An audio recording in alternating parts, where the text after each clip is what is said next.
On this week's episode of the Rambler Sports Locker, the Ramblers ended their season at the Final Four, and Porter Moser's career opportunities got more interesting. Also, the men's volleyball team dropped back 2 spots in the AVCA poll, and Alfredo Rodriguez tells us about the number 3 in this week's By the Numbers.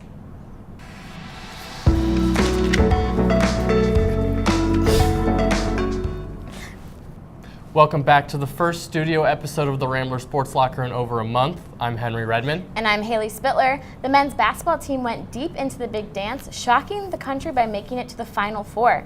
Henry and I were able to cover all of the Loyola's games in March Madness. The Loyola men's basketball team amazed the nation with its run to the Final Four. The Ramblers wrapped up their best season since the 1963 National Championship year with a loss to the Michigan Wolverines. While the loss was heartbreaking to the team, students, and Chicagoans that fell in love with them, it was a historic year for Loyola basketball. The Ramblers won a program-best 32 games. Redshirt junior Clayton Custer became the Ramblers' first MVC Player of the Year, earned honorable mention All-American honors, and won the Lou Henson Award for the country's best mid-major player. Dante Ingram, Marcus Towns, and Ben Richardson all made the NCAA tournament's All-South Region team. Cameron Krutwig became the team's first MVC Freshman of the Year since Milton Doyle. The Ramblers ended the year ranked number 7 in the USA Today coaches poll. Everyone in the world knows who Sister Jean is, and Loyola looks like it will be good again next year. The Ramblers will return 10 of its 15 players and welcome a highly touted recruiting class. For more on the Ramblers' run to San Antonio, check out our in-depth coverage on YouTube. Loyola's Final Four run brought more than just fame to the men's basketball team, it also brought publicity to the university. The bookstore has seen an increase in fans wanting to buy school apparel. RSL reporter Nick Schultz has more. As the Loyola men's basketball team was playing in the Final Four, campus was buzzing with Rambler fever.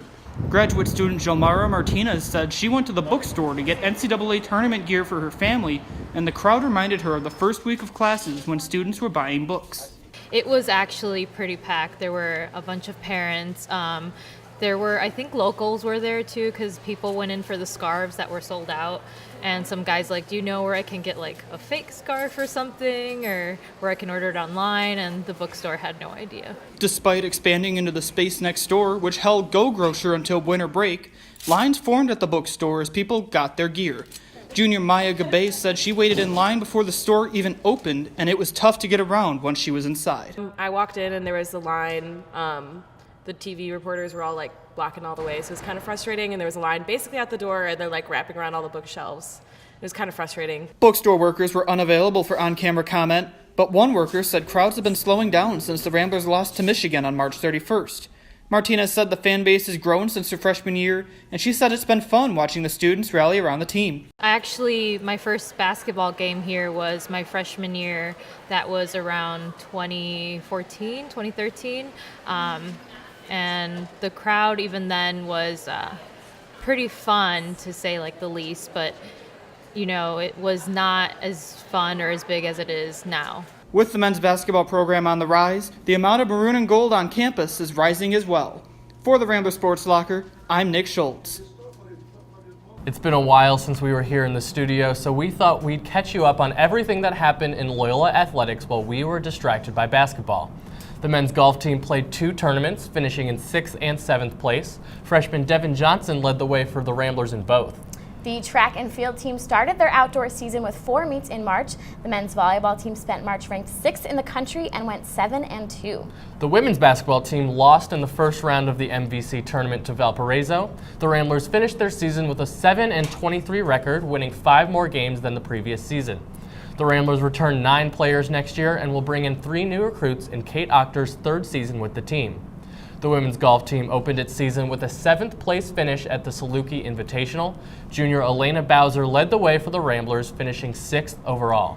And the softball team went 12-9 in March and opened its MVC season 3-5, and that is what you missed in March. Last Thursday, March 29th, the men's volleyball team traveled to Columbus, Ohio to take on Ohio State. Back in February, the Ramblers defeated the Buckeyes in a tough 5-set match. However, this time Ohio State walked away victorious, defeating Loyola 3-1. The Buckeyes quickly gained the 2-set lead after beating the Ramblers 25-20 in the first set and 25-16 in the second. The third set was a different story, and after a lot of back and forth, Loyola was able to force the fourth set with a 41-39 victory.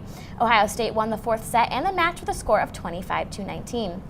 2 days later, Loyola headed to Lebanon, Illinois to compete against McKendree University in a match that once again saw 4 sets. This time it was Loyola that walked away with the win. Loyola won the first 2 sets with scores of 32-30 and 25-21, but dropped the third set to McKendree 26-24. The Ramblers sealed the win in the fourth set with a score of 25-11. The match saw senior Jeff Jendrick hit 12 kills and freshman Garrett Zolg have 43 assists. The loss to Ohio State cost Loyola their number 6 ranking in the American Volleyball Coaches Association poll, which they had held for 5 weeks. They are now ranked number 8 and will close out their regular season this Saturday, April 7th, with a match against Quincy. Loyola will be playing for a chance to clinch at least a share of the MIVA volleyball title. The men's volleyball team won its last match 3-1. Alfredo Rodriguez looks into the number 3 in this week's By the Numbers. I'm Alfredo Rodriguez, and for today's By the Numbers, I am going to look at the number 3. After Loyola's success in March Madness, the Ramblers have confirmed the return of 3 starters for the upcoming 2018-19 season. These are Missouri Valley Conference Player of the Year guard Clayton Coster, along with guard Marquette Towns and certain Cameron Krudwig. The Villanova Wildcats won their 3rd NCAA Men's Basketball National Championship in program history on Monday, April 2nd. The Wildcats defeated the Michigan Wolverines 79-62 and won all 6 March Madness games by a margin of at least 10 points. After Monday's success, head coach of Villanova, Jay Wright, became one of 3 active coaches that have won multiple national titles. Mike Krzyzewski has won 5 with Duke, and Roy Williams has won 3 with North Carolina. They complete the elite trio. Switching over to soccer, the first leg of the Champions League quarterfinals took place this week, and there was a 3-goal difference in 3 of the 4 games. Real Madrid won in their visit to Italy 3-0 against Juventus, while Liverpool defeated Manchester City with the same score. The other 3-goal difference was Barcelona's 4-1 victory against AS Roma. The remaining game was a Bayern Munich 2-1 win over Sevilla in their visit to Spain. It was a 1-goal difference, but there were still 3 goals scored in the game. 3 is also the number of times Notre Dame head coach Muffet McGraw has made it to the NCAA Women's Basketball National Championship game. The 62-year-old has been the head coach of women's Notre Dame basketball for 31 years and made it to the championship game in 2001, 2012, and 2018, reaching championship glory in 2001 and last weekend. That's it for this week's By the Numbers. Hope you've enjoyed exploring the number 3. I'm Alfredo Rodriguez. Back to you at the desk. Last weekend, Loyola's softball team hosted Evansville in a 3-game series. The Ramblers and the Purple Aces split a doubleheader on March 30th. The Ramblers lost the first game to the Purple Aces 4-3. Evansville had a total of 7 hits in the game, whereas Loyola only had 2. In the second game of the day, the Ramblers managed to shut out the Purple Aces. Home runs from junior catcher Katie Kasupke and sophomore outfielder Shannon McGee gave Loyola the 2-run win. Pitcher Kylie Jones threw a complete game and only allowed 2 hits. On Saturday, March 31st, the Ramblers closed out the series with another loss to the Purple Aces. Evansville grabbed the lead in the first inning and never looked back. They scored a total of 5 runs in the 3rd inning alone and won the game 7-1. Loyola's games scheduled at DePaul and UIC earlier this week were canceled due to Chicago's rainy weather. Loyola will next host Illinois State this weekend, starting with a doubleheader on Saturday, April 7th at Loyola Softball Park. The track and field teams competed in 2 meets last weekend. At the Pepsi Florida Relays in Gainesville, Florida, March 29th and 30th, 2 Ramblers notched personal bests. Sophomore Michael Edwards finished 14th in the 400-meter with a time of 48.38 seconds. The time moved him to 8th on Loyola's all-time outdoor record board in the event. Freshman Tyler Elmore ran a time of 21.60 in the 200-meter dash. His time is the 7th fastest in school history. At the Raleigh Relays in Raleigh, North Carolina, March 30th and 31st, senior Lindsey Brewis finished 15th in the 5,000-meter run with a time of 16 minutes, 19.63 seconds. The time moves her into 2nd on Loyola's all-time outdoor record board in the event. The track and field teams will next compete at the Benedictine Duels in Lisle, Illinois. Women's golf was supposed to compete in the Bradley Spring Invitational last weekend on March 30th and 31st. However, weather forced the event to be canceled. The team will now next compete at the Indiana State Spring Invitational this Sunday and Monday, April 8th and 9th. And the men's team will next compete at the Tiger Invitational in Columbia, Missouri next Monday and Tuesday, April 9th and 10th, before heading to the Missouri Valley Conference Championship. The Ramblers' run to the Final Four has made Porter Moser one of the hottest names in college basketball. Ramble host Blaze Radosevich and his Ramble analyst discuss Moser's future at Loyola in this week's Ramble. Hello and welcome to this week's Ramble. I'm Blaze Radosevich and I'm here with Ana Maria Nunez and Claire Philpy. Today we'll be discussing whether Porter Moser, head basketball coach of the Loyola Ramblers, should stay or leave Loyola after the team's recent Final Four run. We'll start with Ana. What do you think? Should he stay or should he go? Well, personally, I think he should go. He should leave Loyola. He had an amazing season, and he's made Loyola a great team, but I think he should take advantage of the new opportunities that are coming his way.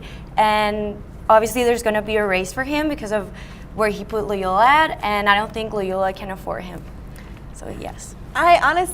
He built this program from the ground up. He came here, he started this program, made it what it is today. He's starting to get students involved, getting them come to the games. Like, this is his baby, essentially. So he's done what he's done, and he's made this program into a great thing, and I don't think that he's going to want to leave that.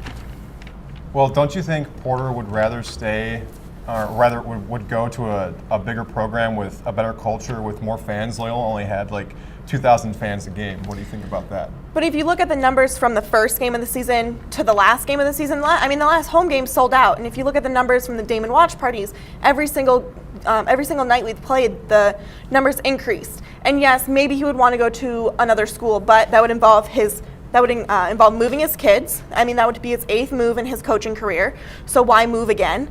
And again, he started this team. He made the culture of this team, and he's going to risk going to another school and having to start all over where they're not adjusted to what he's used to in his process.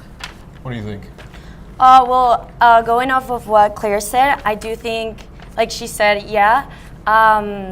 we did have a great season. Fans came more to the games. There was a lot of excitement in school, but at the same time, is his bright moment, and obviously he would want to go to a bigger program, do what he did here in some other school that would pay him more. Obviously, there's talks of his salary being bigger, and I don't think Loyola can afford that. All right, final statement.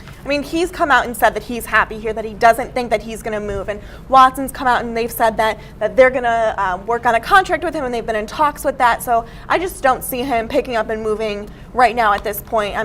He's done such a great job with this program. Why would he leave it? Anna?